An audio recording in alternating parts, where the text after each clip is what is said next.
नमस्कार, प्रणाम, हर हर महादेव। आप सब कैसे हैं? आई होप आप सब बढ़िया होंगे।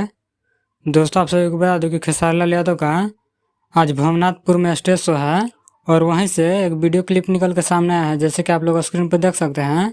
और इस वीडियो में खेसारी लाल यादव के आने से पहले लाखों की संख्या में भीड़ लग गई है, आप लोग देख सकते हैं।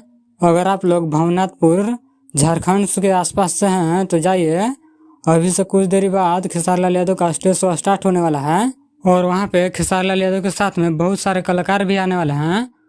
और वहाँ पे शादी समारोह है, तो शादी समारोह में खेसारी लाल यादव आए हैं। और आप लोग इस वीडियो में भीड़ देख ही रहे हैं कितना ज़्यादा हो गया है। और वहाँ पे अभी से कुछ ही देर बाद खेसारी लाल यादव का स्टेज शो स्टार्ट होने वाला है। तो इस वीडियो में इतना ही। इस वीडियो के बारे में क्या करना चाहते हैं कमेंट करके ज़रूर बताएं।